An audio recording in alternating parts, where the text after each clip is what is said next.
Hello बच्चों, Nishant digital platform में आपका स्वागत है। आज हम निशांत टेस्ट सीरीज जो 12 नवंबर से स्टार्ट हुई है उसका पहला टेस्ट पेपर P1 का सॉल्यूशन तैयार करेंगे। तो जो भी बच्चे निशांत ऑफलाइन में पढ़ रहे हैं वो अपने टेस्ट सीरीज के पेपर सॉल्यूशन को निशांत डिजिटल ऐप पे देखिए, और जो भी कोई आपको लगता है कि क्वेश्चन हमारा कमजोर है तो उस कमजोरी को दूर कीजिए, क्योंकि जितने ज्यादा क्वेश्चन की प्रैक्टिस होगी उतना ही ज्यादा आत्मविश्वास जगेगा। तो हम तैयार करते हैं अपने टेस्ट सीरीज का पहला पेपर P1। इसमें हमने देखा कि पहले पेपर का पहला क्वेश्चन है जो मल्टीपल चॉइस वाला क्वेश्चन आता है। पहले क्वेश्चन का पहला का पार्ट जो 16 क्वेश्चन आते हैं जिसमें आधे आधे नंबर के हैं, तो प्रत्येक क्वेश्चन के लिए अवसर तैयार करना है अपने को। इसमें देखा गया कि वायु के लिए पराविद्युत सामर्थ्य क्या होती है। वायु के लिए पराविद्युत सामर्थ्य 3 × 10⁻⁶ वोल्ट प्रति मीटर होती है, अर्थात इससे कम मान का क्षेत्र रखेंगे जहां तक तो कोई प्रभाव नहीं होगा, लेकिन अगर 3 × 10⁻⁶ वोल्ट प्रति मीटर से आपने ज्यादा विद्युत क्षेत्र अप्लाई कर दिया तो वायु में स्पार्किंग या चिंगारी उत्पन्न हो जाती है, जिसे आगे जाके इलेक्ट्रिक डिस्चार्ज हम कहते हैं। तो इसका सही आंसर क्या आना चाहिए? 3 × 10⁻⁶ वोल्ट प्रति मीटर इसका आंसर बनेगा। दूसरा क्वेश्चन है, समान पृष्ठ आवेश घनत्व से आवेशित दो चालक। अब जब आप क्वेश्चन पढ़े तो यहीं पे लगा दीजिए समान पृष्ठ आवेश घनत्व, मतलब σ1 बराबर क्या है? σ2 है। चालक के गोलों की त्रिज्या R1 R2 है। त्रिज्या कितनी है? R1 R2 है। यदि उनके केंद्र पर विभव V1 और V2 हो तो इनका अनुपात क्या होगा? तो V1/V2 जब आप निकालना चाह रहे हैं तो आपको ये लगाना पड़ेगा KQ1 R1 अपॉन KQ2/R2। ये दिमाग में चलना चाहिए अपना सोल्व करने के लिए। तो आप इसको K से K कैंसिल भी कर देंगे तो Q1/Q2 इंटू R2/R1 बन रहा है। अब यहां पर हम देखें कि ये त्रिज्या के रूप में क्वेश्चन है, तो यहां जब हम σ1 σ2 को बराबर करते हैं तो Q/A हो जाएगा। पहले पद के लिए 1 1 और दूसरे पद के लिए 2 2 लगा देंगे अपन। अब यहां पे हमने देखा कि चार्ज तो वही है Q1 और इसका क्षेत्रफल हो गया 4πR1², और यहाँ पे Q2/4πR2²। 4π से 4π कैंसिल कर दो। Q1/Q2 अगर कहीं आएगा तो आप इसको लिख सकते हो Q1/Q2 लिखेंगे तो R1² ऊपर चला गया और R2² वाला पद नीचे आ जाएगा। देखिए ये Q2 को यहां ले गए, इस वाले पद को यहां पर देखो Q1/Q2 को हटाना है अपने को। Q1/Q2 को ये वाले पद को आपने हटाया इस रूप में R1² इंटू ये वाला पद ऐसा कैसे लिख दो R2/R1 लिखा। एक बार ये कैंसिल हो गया, R1 से R1 कैंसिल हो जाएगा, तो इसका आंसर आएगा R1/R2। तो सही आंसर क्या आएगा इसका? R1/R2। एक बार फिर समझे, जब भी आप क्वेश्चन को पढ़ रहे हैं तो प्रश्न पढ़ते समय इसमें दी गई हिंट को पहचानो। समान पृष्ठ आवेश घनत्व। समान पृष्ठ आवेश घनत्व का मतलब क्या हुआ? दोनों चालक गोलों के लिए Q/A बराबर है। इससे हमने समीकरण 1 प्राप्त कर ली है। फिर हमने देखा कि यहां पर जो है वोल्टेज का अनुपात पूछा गया है, तो वोल्टेज का अनुपात V1/V2 लगाना है। KQ1/R1 KQ/R2 लगा दिया। इससे K से K कैंसिल कर दिया ये वाला, तो यहां पर Q1/Q2 इंटू R2/R1 रह गया। अब Q1/Q2 का मान कहां से रख सकते हैं हम? Q1/Q2 का मान हम समीकरण 1 से यहां रख सकते थे। समीकरण 1 से हमने मान रख दिया। सोल्व करने पर हमारे पास आंसर आएगा R1/R2। इसका सही आंसर बनेगा।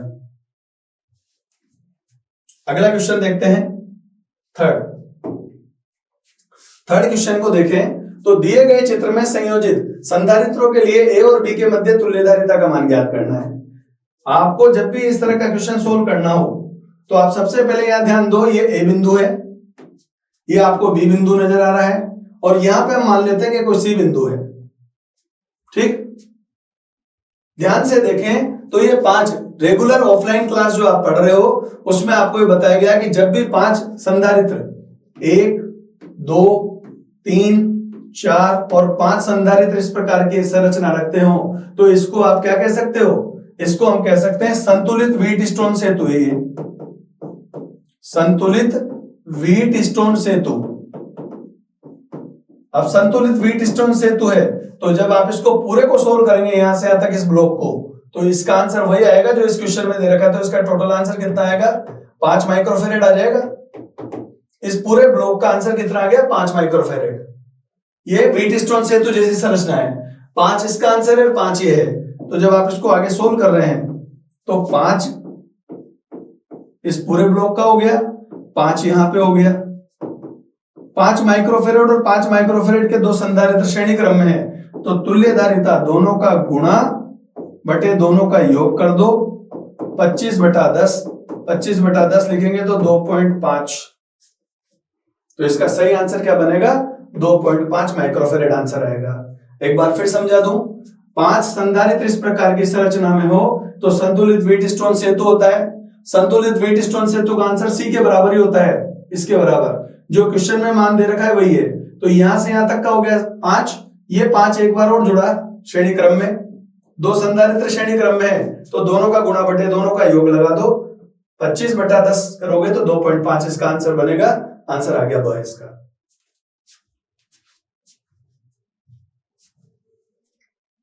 अगला क्वेश्चन है, पैराविद्युत पदार्थ क्या होते हैं?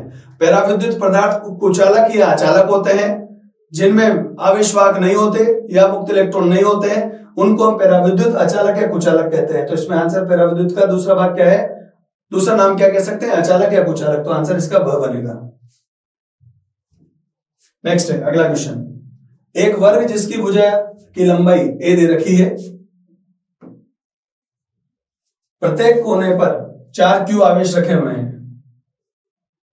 वर्ग के केंद्र पर विभव का मान कितना होगा? तो इसका आंसर जो है, ध्यान रखिए, वर्ग की चारों भुजाएं बराबर होती हैं, वर्ग की चारों भुजाएं बराबर होगी, चारों कोनों पर आपने 4 आवेश रख रखे हैं। ठीक, जब आप इसको सोल्व करेंगे तो वर्ग के केंद्र पर ये वाला भाग भी काम आएगा। यहां पर आपको पहले ये पता होना चाहिए कि सेंटर पॉइंट ओ तो है ही सही, ये ए है और ये है, तो पाइथागोरस प्रमेय से इसका कर्ण कितना हुआ? √2a हुआ। √2a का आधा भाग कितना होगा? √2a का आधा भाग आप लिखेंगे तो a/√2 होगा, a/√2। इसका मतलब हुआ कि यहां से इस कोने से केंद्र की दूरी a/√2, यहां से यहां तक a/√2, यहां से यहां तक a/√2, यहां से यहां तक a/√2। तो 4 आवेश हो गए और 4 दूरियां हो गई। तो इसके लिए v बराबर 4 KQ/R। अब R का मान कितना रखोगे? a/√2 रखोगे। 4 कोने हैं, 4 कोनों के लिए 4 आवेश, 4 बार लिख दिया। v1 + v2 + v3 + v4 4 बार जोड़ो, या फिर आवेश और भुजा बराबर है तो 4 से गुणा कर दो। 4 KQ/ये, इसको 4 लिख दिया। K का मान 1/4πε0 रख सकते हो, ये Q, और ये a/√2 है तो √2 ऊपर चला जाएगा, 4 से 4 कैंसिल हो गया, तो √2 × Q/πε0। तो इसका सही आंसर कहलाएगा स। वर्ग के 4 भुजाएं हैं, 4 बार कैलकुलेशन करनी है।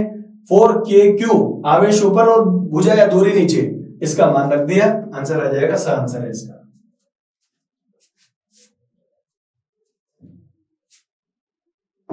अगला क्वेश्चन है, VI वक्र दर्शाए गए इनमें से कौन से चालक का प्रतिरोध अधिक है? अब आप यहां ध्यान दीजिए इसमें कि जब आप इसको सोल्व करेंगे तो ये है A और ये B है, यहाँ V है वोल्टेज और यहाँ है धारा। तो इसका जो ढाल है, ढाल मतलब थीटा, तो ये θ1, ये छोटा वाला θ1 मान लिया और ये बड़े वाला भाग θ2 मान लिया। तो V/I किसका ज्यादा होगा? जिसकी ऊंचाई ज्यादा होगा इसका प्रतिरोध ज्यादा होगा। तो RA और RB में आप तुलना करोगे तो RA बड़ा होगा RB से। तो पूछा क्या गया है, किसका प्रतिरोध ज्यादा होगा? तो A का प्रतिरोध ज्यादा होगा, क्योंकि VI वक्र का ढाल tan θ बराबर R, मतलब जिसकी ऊंचाई ज्यादा है उसका प्रतिरोध ज्यादा बताना है आपको। तो उसके लिए कोण ज्यादा A के लिए है, कोण कम B के लिए, तो आंसर आएगा A के लिए।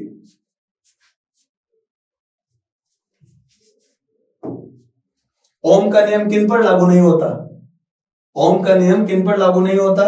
अचालकों पर, अर्धचालकों पर, आर्क लैंप पर। ये सारे एग्जाम्पल वो हैं जिनमें विभवांतर का मान धारा के समानुपाती नहीं होता, इसलिए इन चारों पदों में से आंसर आएगा। इन सभी पर ओम के नियम की अनुपालना नहीं होती है।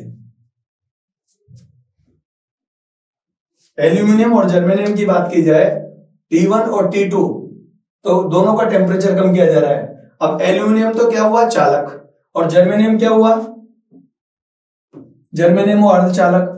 तो चालक के लिए तो ताप घटाने पर कम होगा, लेकिन जर्मेनियम के लिए ताप घटाने पर बढ़ेगा। तो एल्यूमिनियम के लिए तो घटेगा, जर्मेनियम के लिए बढ़ेगा। तो इसका आंसर क्या आ जाएगा, द आंसर आ जाएगा। क्योंकि एल्यूमिनियम को क्या माना है अपन ने, एल्यूमिनियम यहाँ पे चालक है और जर्मेनियम क्या है, यहाँ पे अर्धचालक है। तो अर्धचालक की प्रॉपर्टी उल्टी चलती है,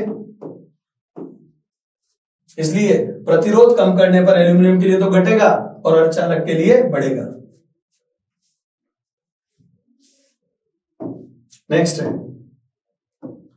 प्रतिरोध का विमेय सूत्र। सबसे पहले R बराबर V बटे I निकालो। V का सूत्र आपको पता ना हो तो W बटा Q से बनाना सीख लो। कार्य का सूत्र, विमेय सूत्र M1L2 T-2 होता है। आवेश का A1 T1 रहेगा। इसको सोल्व करेंगे तो विभव का हो गया M1L2 T-3 हो जाएगा और A-1 हो गया। ठीक है, अब विभव में धारा का भाग देंगे तब जाके प्रतिरोध बनेगा। तो V का मान जो आया है M1L2 T-3, A-1 तो है इसे ऑलरेडी, इसमें आपको A1 का भाग देना है।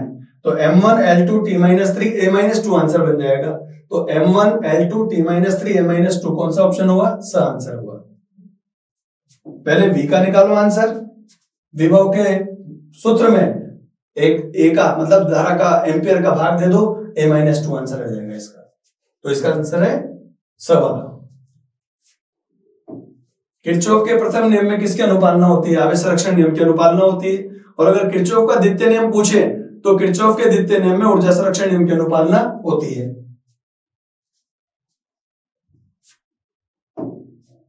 किसी बिंदु आवेश के लिए नियत दूरी पर विद्युत क्षेत्र V का मान वोल्ट बटे मीटर, विभव इतना दे रखा है। विद्युत क्षेत्र की तीव्रता है तो 50 और विभव का मान है, तो हम फॉर्मूला पढ़ते हैं E बराबर V अपॉन R। अब R आपको निकालना है तो R बराबर V बटा A लिख दो। V कितना है 50, V बराबर कितना दिया रखा है 300, सॉरी विभव का मान कितना है 300, तो 300 तो आ जाएगा V का मान, और E का मान कितना दे रखा है 50, तो 300 में 50 का भाग दे देंगे तो आंसर आ जाएगा 6। अब देख लो 6 मीटर किसमें, ये वाला, तो आंसर आ जाएगा ब इसका। E बराबर V बटे R होता है, तो इससे R का फॉर्मूला बना दिया। विभव को ऊपर रखना और विद्युत क्षेत्र की तीव्रता को नीचे रख देना है।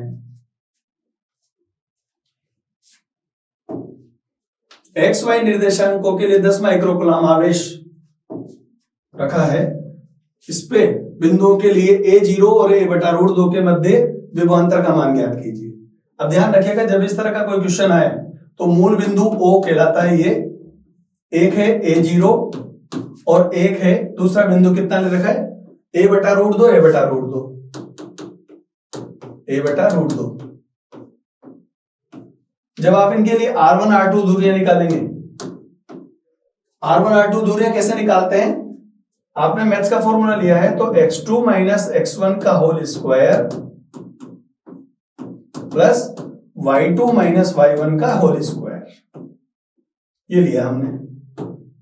ठीक है, अब यहाँ पे R1 निकाल रहे हैं तो R1 जब आप निकालेंगे तो R1 के लिए A में से 0 घटाएंगे इसका स्क्वायर और 0 में से 0 घटा के इसका स्क्वायर करेंगे, तो ये हो जाएगा अंडर रूट में A स्क्वायर।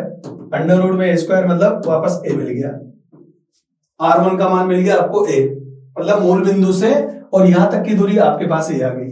अब R2 निकाल रहे हैं, R2 क्या हुआ मूल बिंदु से और यहां तक की दूरी। तो जब आप इसको सोल्व करेंगे तो A बटा रूट 2 में से 0 घटाना है आपको इसका स्क्वायर और वापस A बटा रूट 2 में से 0 घटा के इसका स्क्वायर करना है।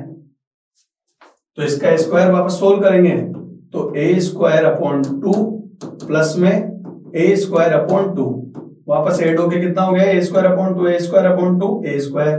तो R2 कितना आ गया, ये आ गया। दूरी आ गई हमारे पास R1 A आ गई और R2 की कितनी दूरी आ गई, A आ गई।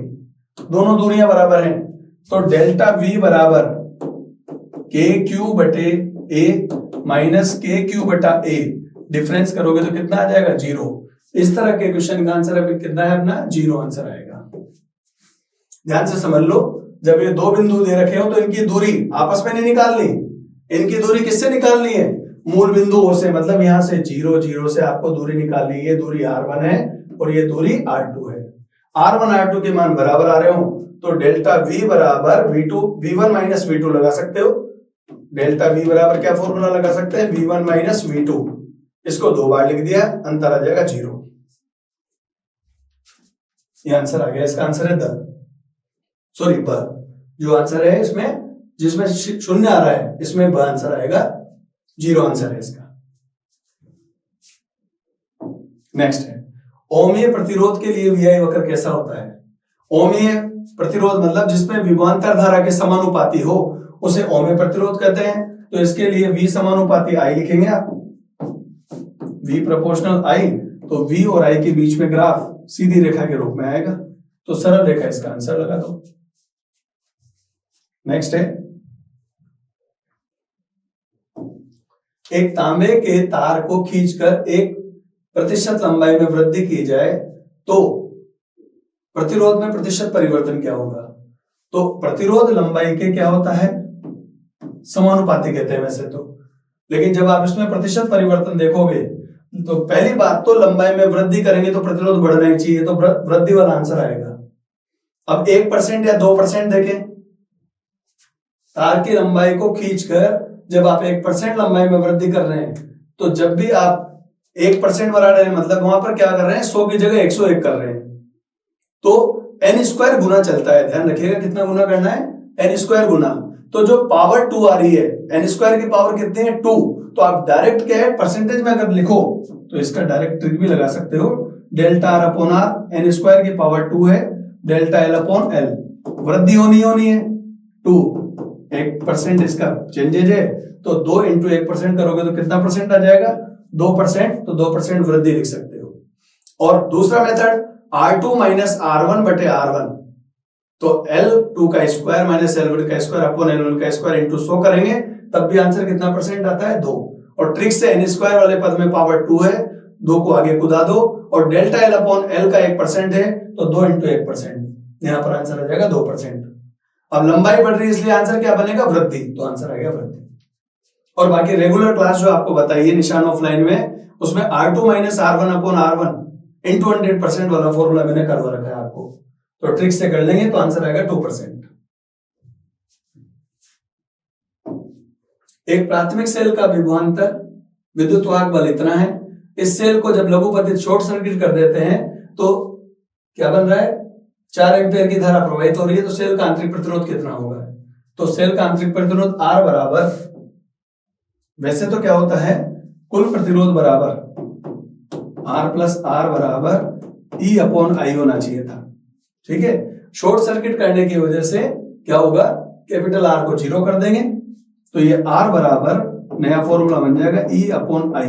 वोल्टेज कितना है 2.4, धारा कितनी बह रही है 4, तो 0.6 आंसर आ जाना चाहिए इसका। लघुपतित करने से क्या होता है, R इक्वल्स टू 0 ले सकते हो, तो स्मॉल r बराबर E अपॉन I आ जाएगा, तो आंसर 0.6 आ गया इसका। 1 किलोवाट घंटा एक प्रकार से विद्युत ऊर्जा का मात्रक होता है, तो इसे अपन 1 kWh जो लिखते हैं वो 1 यूनिट के बराबर लिखते हैं। और ये अपन ने बता था रेगुलर क्लास में पढ़ा कि विद्युत ऊर्जा का या विद्युत ऊर्जा खर्च का इसका आंसर होता है। रिक्त स्थान की पूर्ति वाला क्वेश्चन देखिए, सेल का आंतरिक प्रतिरोध विद्युत अपघट्य मतलब गोल तथा प्लेटों के मध्य की दूरी पर, इलेक्ट्रोडों के मध्य की दूरी पर निर्भर करता है। विशिष्ट प्रतिरोध ओम इंटू मीटर बोलते हैं। R equals to rho L upon A लिखते आए हो, तो रो का जो सूत्र बनाओगे R गुणा A बटा L बना दोगे, तो ओम इंटू मीटर स्क्वायर बटा मीटर, तो ओम इंटू मीटर इसका आंसर आ जाएगा। नेक्स्ट है, इलेक्ट्रॉन और प्रोटॉन को समान विद्युत क्षेत्र में रखने पर किसका त्वरण ज्यादा होगा। जो कण हल्का होता है उसका त्वरण ज्यादा होता है, ठीक है। तो इलेक्ट्रॉन हल्का कण है तो प्रोटॉन की तुलना में इसका त्वरण ज्यादा होगा।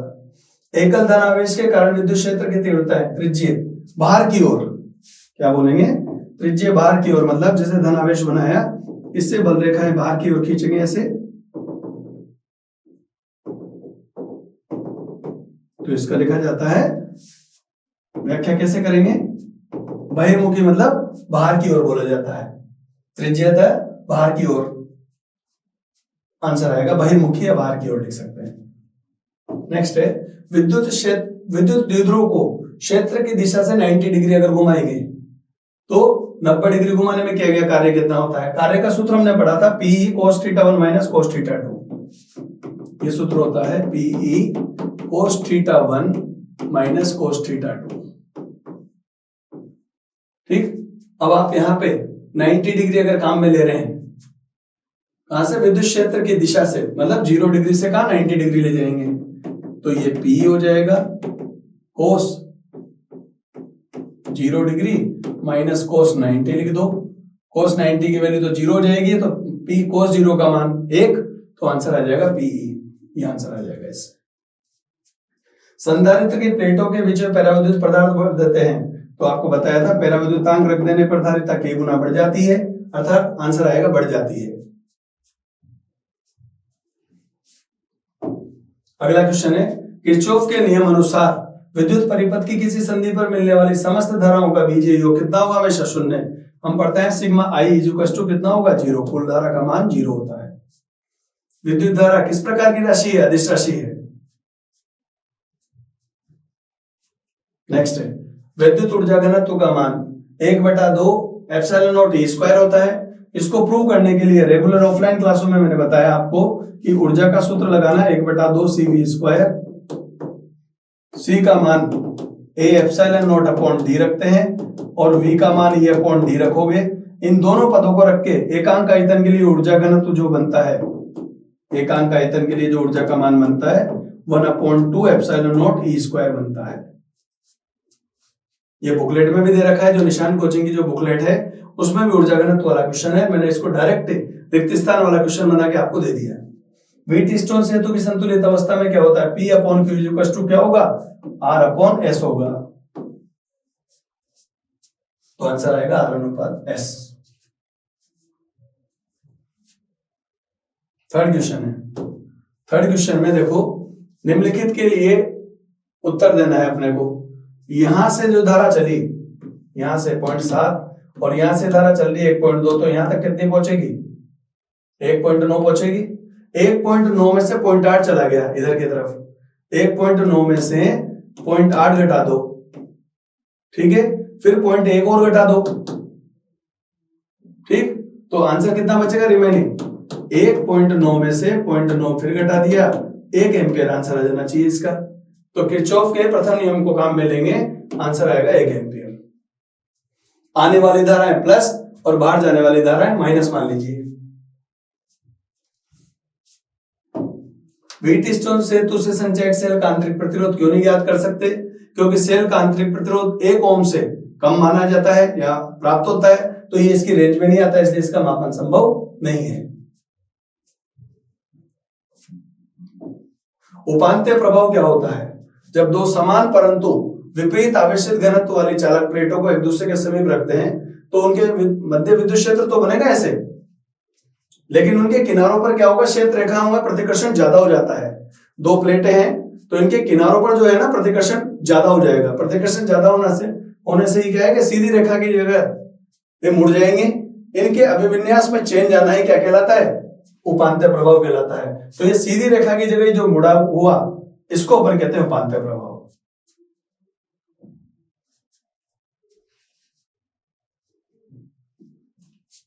नेक्स्ट है, समान विद्युत क्षेत्र में समविभव पृष्ठ और विद्युत बल रेखाओं को बनाना है। तो दो समविभव पृष्ठ बना दिए, बल रेखाएं दूर जाती हुई बता दी इसको, तो ये इस तरह की आकृति बना देना है आपको। ये समविभव पृष्ठ है, ये आकृति जो बन रही है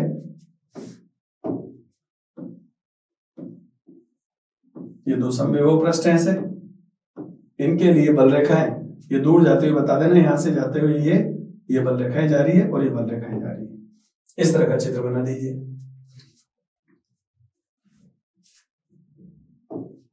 विद्युत बल रेखाओं के अनुदिश विभव बढ़ता है या घटता है।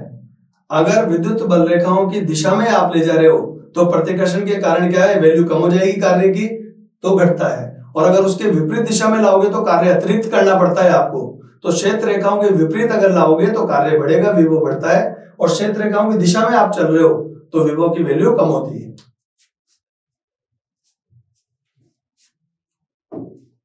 किसी वर्ग के कोनों पर समान आवेश हो तो दिए गए वर्ग के केंद्र पर विद्युत क्षेत्र की तीव्रता का मान कितना होगा। हमेशा ध्यान रखिए वर्ग की भुजाएं बराबर होंगी,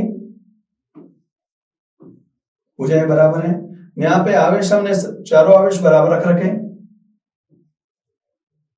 इसके द्वारा यहाँ एकांक धन आवेश रख के देखेंगे +1 कूलम। इसके द्वारा जो बल रेखाएं जाएंगी विद्युत क्षेत्र इधर, इसके द्वारा विद्युत क्षेत्र इधर, इसके द्वारा इधर और इसके द्वारा इधर, ये चारों पद बराबर हैं, आवेश बराबर है, दूरियां बराबर है, तो विद्युत क्षेत्र की तीव्रता क्या होगी। और कि सर दूरी कैसे निकालते हैं, मैंने आपको पहले बताई ये ए है, ये ए है, तो यहां से यहां तक की दूरी a/√2 आएगी, a/√2। यहां से यहां तक भी ये कोना कितना होगा, a/√2। आवेश बराबर है, दूरियां बराबर है, तो एक की वैल्यू प्लस में इधर, एक की माइनस में, एक की प्लस में और माइनस में, तो ये जो वैल्यू आएगी इसके कहां पर पूछा है आपने, केंद्र पर पूछा है, वर्ग के केंद्र पर विद्युत क्षेत्र की तीव्रता, तो आप इसको E लिख दें, KQ/a/√2 का स्क्वायर प्लस में चल रहा है पहला। दूसरे पद में इधर की डायरेक्शन माइनस में आ गई तो KQ/a/√2 का स्क्वायर इसका माइनस में हो गया। अब इस वाली वैल्यू को देखते हैं, इधर मान लीजिए इधर ले रहे हैं KQ/a/√2 का स्क्वायर प्लस में, इसके बाद वाले में आ जाएगा -q की वजह से डायरेक्शन चेंज हुई ना, a/√2 का स्क्वायर, ये प्लस ये माइनस कट गया, ये माइनस आप चाहो तो यहां ले लो, ये माइनस यहां बन जाएगा, ये माइनस बन गया, ये प्लस और ये माइनस कट जाएगा, तो आंसर कितना आएगा, इसकी वजह से प्लस में, इसकी वजह से माइनस, इसकी वजह से प्लस, इसकी वजह से माइनस, तो परिणामी आंसर कितना आएगा, केंद्र पर 0 आंसर आएगा इसका।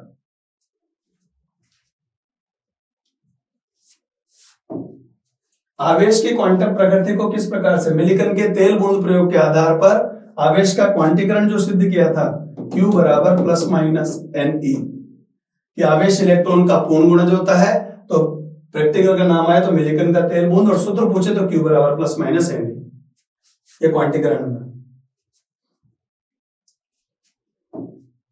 एक गॉसियन पृष्ठ के अंदर आवेश रखे हैं इतने, और इससे कुल फ्लक्स कितना होगा, तो गाउस का नियम जो अपन लिखते हैं, कुल फ्लक्स का मान कुल आवेश अपॉन एप्सिलॉन नॉट।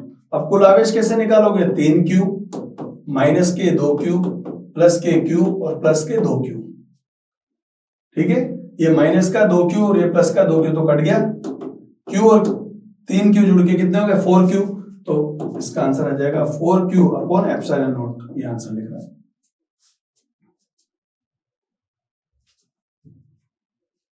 चौथा क्वेश्चन, विद्युत क्षेत्र को परिभाषित करना है। विद्युत क्षेत्र की तीव्रता क्या होती है, विद्युत क्षेत्र में एकांक धनावेश पर लगने वाले विद्युत बल का मान, उसको विद्युत क्षेत्र की तीव्रता कहते हैं। या बल और आवेश का अनुपात विद्युत क्षेत्र की तीव्रता कहलाएगा, E बराबर F/Q। इसकी दिशा में से कहां होगी, धनावेश से ऋणावेश की ओर होती है, धनावेश से ऋणावेश की ओर। नेक्स्ट है, बिंदु आवेश तथा रेखीय आवेश के कारण विद्युत क्षेत्र और दूरी के मध्य कैसे परिवर्तित होता है।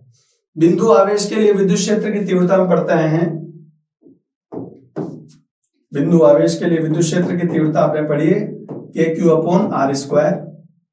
तो E और R के बीच में ग्राफ की, अच्छा K को क्या लिख सकते हैं, 1/4πε0 लिख सकते हो, K का मान 1/4πε0 लिख देना, तो यहाँ E और R के बीच में दूरी के वर्ग के व्युत्क्रमानुपाती संबंध आएगा।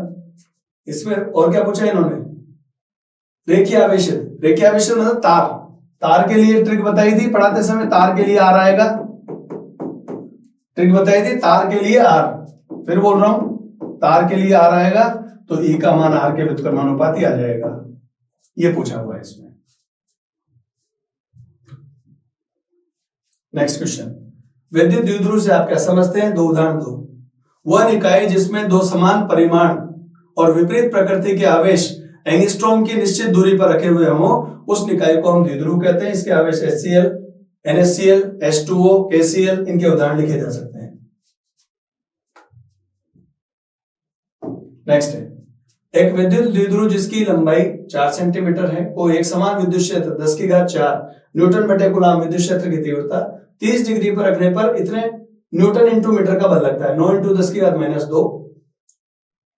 का बल। अब वो बल की जगह नाम हो जाएगा, जब न्यूटन इंटू मीटर आ गया तो बलागुण पढ़ोगे आप, उसको क्या पढ़ना है, बलागुण लगता है। तो द्विध्रुव के द्विध्रुव आघूर्ण की गणना करो। अब हमने टॉर्क बराबर P sin थीटा पढ़ा था। क्वेश्चन पढ़ने पर जो पता लग रहा है पहले लिख लिया करो। हमें पता लगा E का मान, कोण का मान पता लग गया, टॉर्क का मान हमारे पास है। तो हमने जब रेगुलर क्लास में पढ़ा तो इसका एक फॉर्मूला होता है torque is to P sin theta, ये सूत्र होता है। हमें यहां से P की वैल्यू निकालनी है, तो P की वैल्यू के लिए torque upon E sin theta कर देना। Torque upon E sin theta यहां लिखा हुआ है। टॉर्क का मान लिख दिया 9 इंटू 10⁻², E का मान 10⁴, sin 30 का मान, sin 30 का मान कितना होता है 1/√2, 1/2, ठीक है, 1/2 लिख दिया। ठीक, 45 होता तो 1/√2 लेते। 45 का क्वेश्चन भी दे रखा है, प्रैक्टिस क्वेश्चन है बुकलेट में, वहां 1/√2 लेना, या sin 30 है तो 1/2 काम में लेंगे। यहाँ पे 1/2 को ऊपर ले जाओ, 18 इंटू 10⁻², 10⁴ को नीचे से ऊपर ले जाएंगे तो -4 हो गया, तो 1.8 इंटू 10⁻5 लिख सकते हैं, या 18 इंटू 10⁻6 भी लिख सकते हो इसका आंसर। तो आंसर आ जाएगा इसका sin 30 हो तो sin 30 का मान 1/2 लिखेंगे, और sin 45 वाला सवाल जो पहले प्रैक्टिस में है उसके जगह 1/√2 वहां पे उस समय काम में लेना है आपको। अगला क्वेश्चन है, उन भौतिक राशियों के नाम लिखिए जिनके मात्रक कूलम इंटू मीटर द्विध्रुव आघूर्ण होता है, न्यूटन बटे कूलम ये सदिश राशि अदिश राशि है। तो इसके लिए अपने को क्या करना है, यहाँ पे आंसर, ये इसको तो इसके आंसर की जरूरत नहीं है इसमें, ये अपन कर चुके हैं। यहाँ पे आंसर आएगा द्विध्रुव आघूर्ण, इसका आंसर है द्विध्रुव आघूर्ण, और इसका आंसर बनेगा विद्युत क्षेत्र की तीव्रता, विद्युत क्षेत्र की तीव्रता जो मैंने पेपर में दिया है, और इसका सदिश या अदिश पूछा है तो इसका आंसर आएगा सदिश। ये उसी का रिपीट हो गया, तो इसको तो आप देखो मत, इसको तो हटा दीजिए, ये सोल्व कर चुके हैं अपन। इसका आंसर कैसे लिखोगे, कूलम इंटू मीटर द्विध्रुव आघूर्ण, न्यूटन बटे कूलम विद्युत क्षेत्र की तीव्रता होती है, सदिश राशि कहलाती है, ये इसका आंसर है। ये सही हो गया क्वेश्चन, मैंने बताया था अभी आपको, कूलम इंटू मीटर द्विध्रुव आघूर्ण विद्युत क्षेत्र की तीव्रता सदिश राशि, समझा चुका हूं मैं आपको। नेक्स्ट क्वेश्चन है, दिए गए परिपथ में A और B के मध्य 100 वोल्ट है, B पर विभव कितना होगा। अब ध्यान से समझिए इस क्वेश्चन को, यहां से ध्यान से देखो तो ये जो है 0 वोल्ट है, कितना वोल्ट है यहाँ पे 0 वोल्ट, और इधर कितना वोल्ट मान के चल रहे हैं 100 वोल्ट। ध्यान से समझना, और ट्रिक से भी बहुत जल्दी कर सकते हो आप इस क्वेश्चन को। तो हमने क्या किया, यहां से देखा, ये चित्र बनाया, यहां नाम लिखा हुआ है A, यहां लिखा हुआ है B, और यहां लिखा हुआ है C। अब पहले इसको इजी कर लेते हैं, ये C इस जगह लिखा हुआ है C। अब यहां पे 2 है, ऊपर के दोनों को सोल्व करेंगे श्रेणी क्रम में। जब आप दोनों को श्रेणी क्रम में सोल्व करेंगे तो दोनों श्रेणी क्रम में क्या होगा, दोनों का गुणा बटे दोनों का योग, तो ये हो जाएगा 1 माइक्रोफेरेड ऊपर वाला पद, और नीचे कितना चल रहा है 1 माइक्रोफेरेड, यहाँ 1 माइक्रोफेरेड लिख दो, 1 और 1 जुड़ के कितने हो जाएंगे, दोनों 2 हो जाएंगे। अब इसको अपन ने देखा यहाँ पे, ये लिख दिया, ये हो गया दोनों, इधर हो गया 2 माइक्रोफेरेड, यहां भी हो गया 2 माइक्रोफेरेड। अब ध्यान देना, यहां पे है इधर कितना 100 वोल्ट, और इधर कितना है 0 वोल्ट। अब ध्यान से समझे, तो यहां से यहां तक जो वोल्टेज है धारिता समान है, तो विभव का बंटवारा बराबर होगा, यहाँ V1 और V2 जो चलेंगे बराबर चलेंगे, तो V1 का मान कितना आएगा 50, और यहां से यहां तक के लिए भी कितना आएगा, V2 का मान 50 वोल्ट आएगा। तो यहां से इस वाले भाग के लिए कितना है, यहां से यहां तक 50 वोल्ट लिखेंगे, और यहां से यहां तक भी कितना लिखेंगे 50 वोल्ट आंसर आएगा।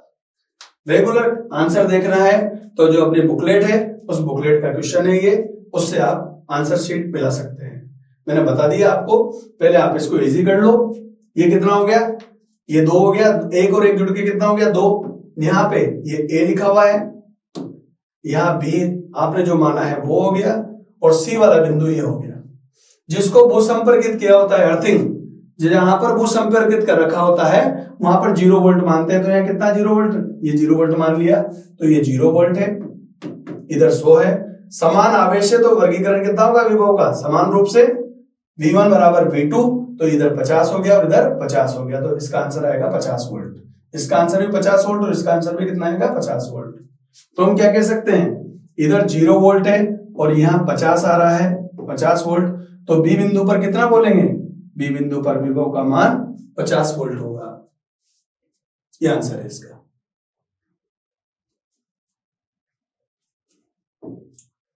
विद्युत सेल क्या है, कितने प्रकार के होते हैं समझाइए। ऐसे उपकरण या ऐसे साधन जो विद्युत वाहक बल के स्रोत कहलाते हो और जिनसे परिपथ में धारा प्राप्त होती है उन्हें सेल कहते हैं। ये सेल छोटे सेल भी होते हैं जो उपकरणों में डालते हैं, और ये अपन एवरीडे निप्पो वगैरह जो लिखा रहता है वो वाले सेल है। तो ये प्राथमिक सेल के चित्र हैं। दो प्रकार के होते हैं, प्राथमिक और द्वितीयक। जिनको आवेशित नहीं किया जा सकता वो प्राथमिक और जिनको आवेशित किया जा सकता हो वो द्वितीयक। इनमें प्राथमिक सेलों में केवल रासायनिक ऊर्जा को विद्युत ऊर्जा में बदलते हैं, कार्यकाल इनका कम रहता है। एग्जाम्पल शुष्क सेल ये जो है। और एक बात और ध्यान रखिएगा, प्रैक्टिकल वाइवा के हिसाब से ही बता दूं कि जो शुष्क सेल आप देखते हो उनका वोल्टेज आपसे पूछ सकते हैं। तो ये जो घड़ी में और सामान्य उपकरणों में बच्चों के खिलौने में जो सेल डलते हैं इनका वोल्टेज 1.5 वोल्ट याद रखिएगा। ये डेनियल सेल की बनावट दे रखी, जिंक रोड है, कॉपर CuSO4 भरा हुआ है और इससे बल्ब जलाने की व्यवस्था बता रखी है। ये रासायनिक अभिक्रिया है, ठीक है। शुष्क सेल और डेनियल सेल प्राथमिक सेल के एग्जांपल है। द्वितीयक सेल ऐसे सेल जिन्हें आवेशित किया जा सकता हो उन्हें द्वितीयक सेल कहते हैं। इनमें पहले विद्युत ऊर्जा को रासायनिक ऊर्जा में बदलते हैं आवेशन के समय, और जब आप वापस से इसे डिस्चार्ज करना चाहो तो फिर रासायनिक ऊर्जा को विद्युत ऊर्जा में काम में ले सकते हैं। उनका कार्यकाल ज्यादा होता है और इसमें केमिस्ट्री के हिसाब से दोनों दिशाओं में अभिक्रिया चलती है, इसलिए इसमें उत्क्रमणीय बोलते हैं। और प्राथमिक सेल में अनुत्क्रमणीय रासायनिक अभिक्रिया होती है। एग्जाम्पल सीसा संचयक सेल और लोह निकल सेल। मोबाइल की जो बैटरी है या इन्वर्टर के साथ जो बैटरी लग रही है वो द्वितीयक सेल है। ये इन्वर्टर के साथ लगी हुई बैटरी या गाड़ियों में जो चार्जेबल बैटरियां हैं वो सब किसमें गिनी जाएंगी, द्वितीयक सेल में गिनी जाएंगी।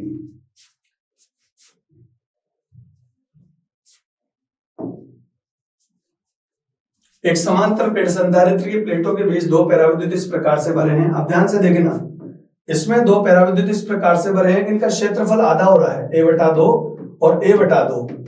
मैंने रेगुलर क्लास पढ़ाते समय आपको ये कहा था कि जब भी क्षेत्रफल का बंटवारा हो, फिर बोल रहा हूं यहाँ पे, जब भी क्षेत्रफल का बंटवारा हो तो दोनों जो नए बनने वाले संधारित्र हैं, ये C1 और ये C2, इनको कौन से क्रम में मानोगे आप, समांतर क्रम में। और अगर दूरी का बंटवारा होता d/2 किसी चित्र में बन रहा हो तो वहां पर हम उसको श्रेणी क्रम में मानते हैं। अब ये क्षेत्रफल आधा आधा हो रहा है, क्षेत्रफल आधा हो रहा है, K1 K2 पैराविद्युतांक आपने भरे हैं, तो नए जो बनने वाले संधारित्र हैं C1 C2 वो कौन से क्रम में मानोगे आप, समांतर क्रम में। अर्थात समांतर क्रम का डायरेक्ट C1 + C2 से आंसर निकालेंगे। अब C1 C2 कैसे होंगे, C1 C2 जो नए बनने वाले हैं संधारित्र, ये कैसे बनेंगे। इसके लिए C1 का ε0 क्षेत्रफल आधा हो गया, दूरी K1 गुणा कर दो। C2 के लिए पैराविद्युतांक K2 गुणा कर दो, ε0 ए आता है वैसे तो, पर a/2 हो गया d। ये C1 C2 के मान हो गए। समांतर क्रम में C बराबर C1 + C2 ले सकते हो। दोनों धारिताओं को जोड़ दो, यहां पर क्या आना चाहिए था, प्लस आना चाहिए इस जगह, यहाँ करेक्शन रह गया इसमें। C बराबर C1 + C2 आना चाहिए इस जगह, ये प्लस, इसको ε0/2d कॉमन ले लो तो K1 + K2 बचा रह जाएगा। तो ये जो दी गई आकृति है इसमें क्षेत्रफल का बंटवारा हुआ, a/2 लिखा हुआ मिल रहा है अपने को। क्षेत्रफल का बंटवारा होने से नए सूत्र तो बन गई है और डायरेक्ट समांतर क्रम में C1 + C2 से आप ऐड कर सकते हो। तो इसका आंसर क्या बन जाएगा, ε0/2d कॉमन ले लिया, K1 + K2 इसका आंसर बन जाएगा।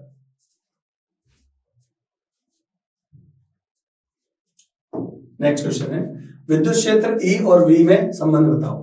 E और V में संबंध बताने के लिए हमने दो परतें मानी। यहाँ पर, यहाँ जो दो परतें मानी गई हैं, एक परत तो ये ऊपर वाली है ये, और एक परत मानी गई है इसके नीचे वाली ये, ठीक है। आवेश को यहां से यहां तक ले जाने के लिए जो हमने कार्य किया वो v से v प्लस डेल्टा v हो गया। ये विभव यहाँ पे v है और यहाँ v प्लस डेल्टा v हो गया। ये dv भी लिख सकते हैं, परिवर्तन को डेल्टा d स्मॉल d और v भी लिख सकते हैं। जब आप इन दोनों का डिफरेंस निकालोगे तो v में से v प्लस dv घटाएंगे तो v में से v प्लस dv घटाएगा तो क्या हो गया, चेंजेस माइनस dv हो गया। इन दो परतों के लिए कार्य जो किया गया।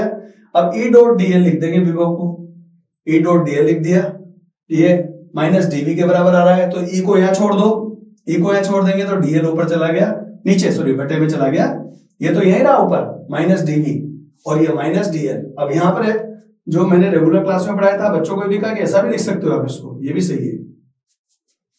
इसको हम आगे जाके ऋणात्मक विभव प्रवणता बोलते हैं। क्या बोलते हैं इसको, ऋणात्मक विभव प्रवणता, माइनस की वजह से। तो माइनस dv बटा dl है या minus del v upon del l हो तो भी सही है।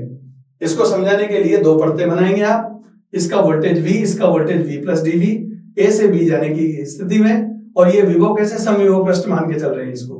लेकिन यहां से यहां तक v और v के बीच में आगे क्या हो गया, dv का चेंजेज आ गया। तो ये दो परतों का चित्र बनाना है। विभवांतर v और dv का अंतर v प्लस dv का माइनस dv, इस dl को नीचे ले जाना बटे में। ये मैं एक बार बार कह रहा हूं, ये डेल v कह सकते हो आप, इसको स्मॉल d भी कह सकते हैं। तो डेल v और डेल l का अनुपात हो जाएगा और माइनस dv अपॉन dl भी कह सकते हो आप इसको।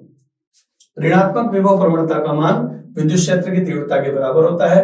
रेगुलर क्लास में जो आपने पढ़ा ऑफलाइन में, निशान ऑफलाइन में माइनस dv अपॉन dr लिखा था, इसको ग्रेडियंट के रूप में डेल ऑपरेटर लिख सकते हैं। त्रिभुज का उल्टा चिन्ह डेल ऑपरेटर या संकारक कहलाता है।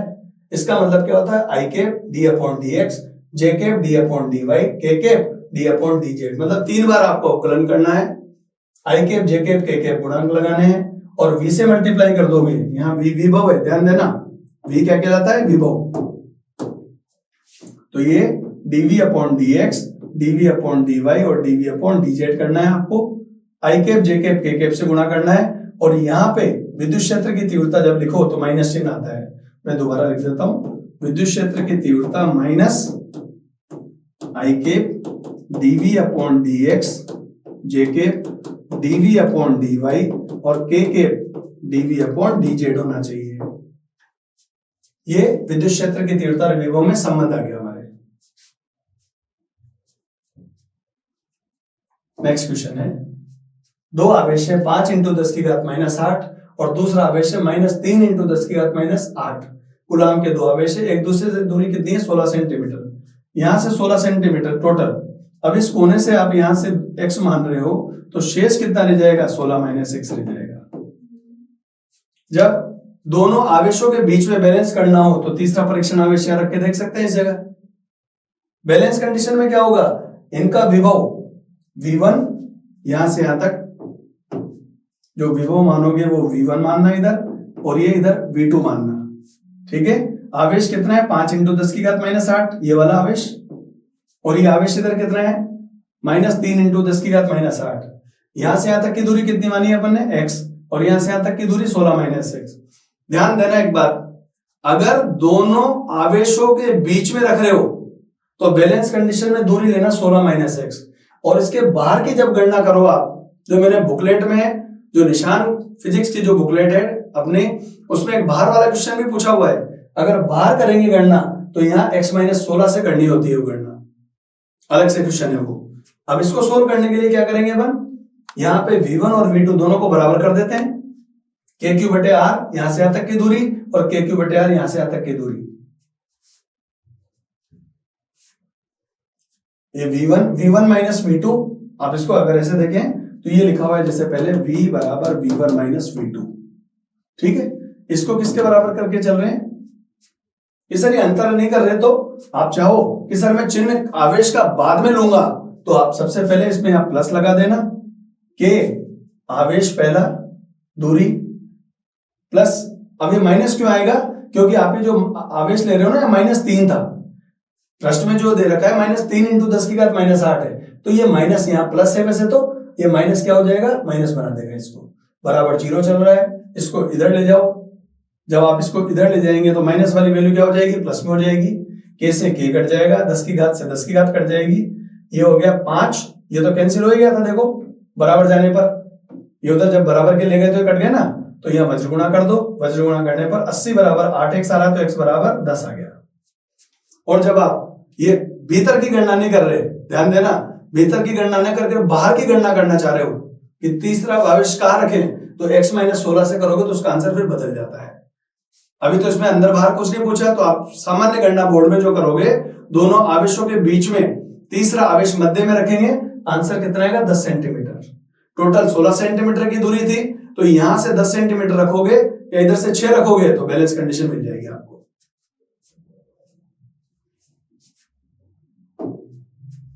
एक धातु के तार का प्रतिरोध 0 डिग्री पर 1.25 है, इसको दुगना करने के लिए किस ताप पर अपने को गर्म करना पड़ेगा कि प्रतिरोध गुणांक। अब प्रश्न को पढ़ने पर हमें पता लगा कि यहाँ पे ये तो है अल्फा, ये वाली वैल्यू है टी पर। आपको जब संबंध बताया था कि प्रतिरोध की ताप पर निर्भरता, तो एक फॉर्मूला लिखाया था आपको, आर टी बराबर R not 1 plus alpha delta T या टी। अब प्रश्न अनुसार इसको कितना कर देना है, आप लोग को दुगना कर देना है। जब आप यहाँ पे इसको दुगना लगा दोगे तो 2 आर नॉट हो गए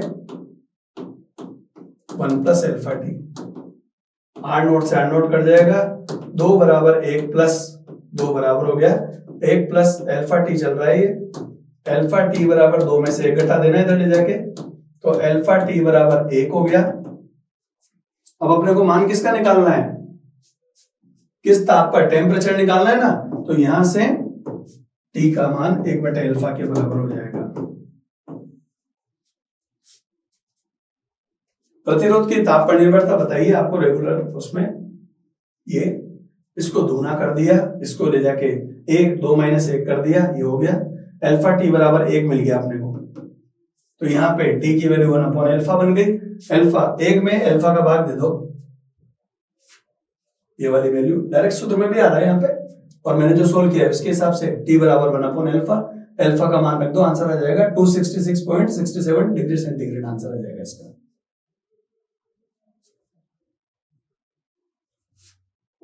अगला क्वेश्चन है, अपवहन वेग क्या है। अपवहन वेग और विद्युत क्षेत्र की गतिशीलता पर निर्भरता को समझाओ। जब चालक के दोनों सिरों के बीच में विद्युत क्षेत्र लगाते हैं तो इलेक्ट्रॉन एक निश्चित दिशा में गति करने लग जाते हैं, और जिस वेग से जिस औसत वेग से इलेक्ट्रॉन गति करते हैं उसको अनुगमन वेग या अपवहन वेग कहते हैं, इसे वीडी से दर्शाते हैं। बिना विद्युत क्षेत्र के तो सब दिशाओं में इधर उधर जाएंगे तो इनका परिणामी कितना होता है 0। इस अवस्था में तो परिणामी वेग 0, लेकिन यहाँ पर सेल और बैटरी लगाने पर इधर आपने प्लस लगा दिया, यहाँ प्लस होना चाहिए था और इधर होना चाहिए माइनस, तो इलेक्ट्रॉन माइनस से प्लस की ओर जाएंगे इधर, ठीक है, यहाँ प्लस करना है और इधर इलेक्ट्रॉन जाएंगे। जिस औसत वेग से गति कर रहे हैं उसको क्या कहते हैं, अपन अनुगमन वेग कहते हैं। यह भी बताया गया अनुगमन वेग का मान विद्युत क्षेत्र की तीव्रता के समानुपाती होता है। समानुपाती चिन्ह को हटाओगे तो म्यू लगेगा, म्यू को बोलते हैं गतिशीलता, क्या कहते हैं इसको, गतिशीलता। और म्यू का अगर सूत्र बनाना चाहो तो म्यू का सूत्र बन गया ये ना, वीडी अपॉन ई, वेग है मीटर प्रति सेकंड, विद्युत क्षेत्र की तीव्रता है न्यूटन बटे कूलाम। इसको सोल्व करेंगे तो ये हो जाएगा मीटर इंटू कूलाम बटे न्यूटन इंटू सेकंड, इसका मात्रक, गतिशीलता का मात्रक हो गया।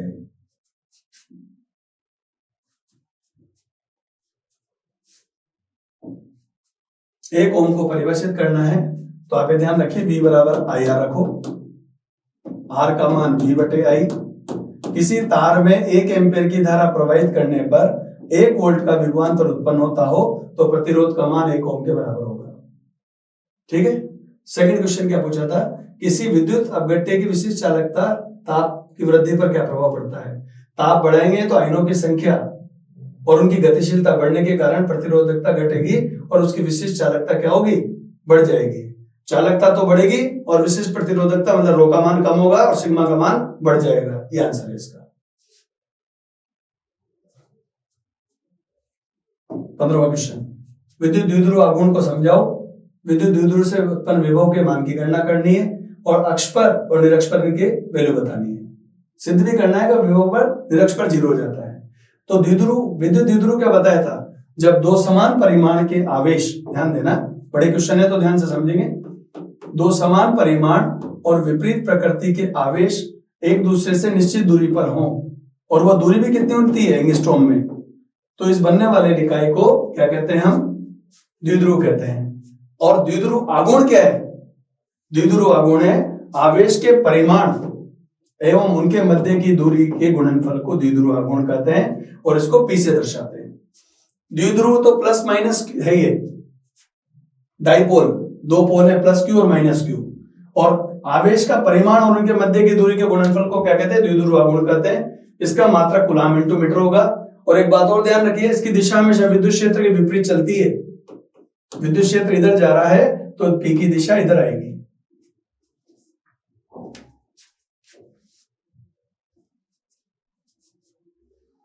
द्विध्रुव के लिए विभव की गणना करने के लिए हम दो आवेश माइनस क्यू और प्लस क्यू रखेंगे। ये पूरा रेगुलर क्लास में बता रखा है, फिर मैं दोबारा बता रहा हूं। V1 और V2 दो आवेश के लिए जो विभव निकलेंगे उनको V बराबर V1 प्लस V2 कर देंगे। यहाँ पे हमने माना कि दो आवेश लिए हैं, दोनों के मध्य की दूरी कितनी है? 2 है। एक पर प्लस क्यू आवेश और एक पर माइनस क्यू है। V1 माइनस क्यू आवेश के कारण तो V1 मान रहे हैं, प्लस क्यू आवेश के कारण कितना मान रहे हैं? V2। ये चित्र देखो, माइनस क्यू आवेश यहां से यहां तक की दूरी R1, प्लस क्यू आवेश यहां से यहां तक की दूरी R2। ये वाली डिस्टेंस इसमें देनी चाहिए। यहां से यहां तक की दूरी कितनी है? R है, ये R1 यहां से यहां तक A, अच्छा टोटल दूरी कितनी है? 2A है। तो यहां से यहां तक सेंटर जो है ये A हो जाएगा और ये हो जाएगा आधा आधा भाग। R1 जो दूरी है वो R plus A cos theta लेना और R2 दूरी R minus A cos theta. मैंने आपको रेगुलर क्लास में बता रखा है, जब दूरी ज्यादा हो तो बीच में प्लस आएगा और दूरी छोटी हो तो बीच में माइनस आएगा। V बराबर V1 प्लस V2 लगाओ। KQ, अब पहला आवेश माइनस Q है, ये वाला दूरी R1, दूसरा आवेश क्या है? प्लस Q, KQ बटा दूरी R2। ये KQ कॉमन ले लो, KQ बाहर निकाल लिया, R1 R2 एलसीएम ले लिया, माइनस R2 प्लस R1 हो जाएगा। इसको जमा दो ऐसे। अब R1 का मान कितना लिखना है? ये वाला मान R1 का रखोगे यहाँ पे, और R2 का मान रखना है R minus A cos theta. ठीक, R1 का मान रख दिया, R2 का मान रख दिया, R1 R2 का गुणा नीचे चल रहा है। KQ R plus A cos थीटा माइनस R, माइनस साइन अंदर ले जाओ, प्लस ही हो गया। ये कैंसिल क्या हो सकता है इसमें? ध्यान देना इस जगह। यहाँ पे कैंसिल किसको करेंगे? माइनस R से प्लस R कैंसिल हो जाएगा। A cos थीटा और A cos थीटा जुड़ के कितना हो गया? 2A cos theta. K चल ही रहा है यहाँ पे। KQ यहाँ पे ये होना चाहिए 2A cos थीटा, ध्यान देना 2A cos थीटा। ठीक, Q इंटू 2A को आगे जाके P लिख देंगे, KP cos theta upon R square हो गया। यहाँ पे Q इंटू 2A को द्विध्रुव आघूर्ण लिख देते हैं अपन, ये लिखा हुआ है यहाँ पे। तो विभव का फॉर्मूला V बराबर KP cos theta upon R square होता है। अक्ष के लिए मतलब ये दूरी यहां से यहां तक, ये वाली लाइन तो अक्ष कहलाती है और ये लाइन कहलाती है निरक्ष। तो अक्ष के लिए तो कोण 0 डिग्री रखना पड़ता है और निरक्ष के लिए कोण कितना रखोगे? 90 डिग्री रखोगे। आगे कैलकुलेशन हो रही है। अब हमने 16वें क्वेश्चन में जो तैयार किया, इसके लास्ट सेक्शन में आपने देखा कि अक्ष पर कोण 0, cos 0 का मान 1 हो जाता है, तो cos 0 1 रखोगे तो V अक्ष कितना हो गया? KP अपॉन R स्क्वायर हो गया। और निरक्ष के लिए मैंने बताया कि 90 डिग्री का एंगल बनेगा ऐसे। cos 90 की वैल्यू कितनी हो जाएगी? 0, 0 से मल्टीप्लाई हो गया, पूरा पद क्या हो गया? 0 हो गया। अतः निरक्ष पर हम कह सकते हैं कि विभव का मान कितना हो गया? 0। तो यहां तक जो हमने टेस्ट सीरीज का जो पहला पेपर हुआ है P1, उसके यहां तक के क्वेश्चन कंप्लीट कर लिए। अब आगे जो क्वेश्चन है वो अपन नेक्स्ट वीडियो में देखेंगे। तो जुड़े रहिए निशान डिजिटल ऐप से और अपने सपनों को साकार करते रहिए, क्योंकि हम कहते हैं निशान से तो सफलता निश्चित है।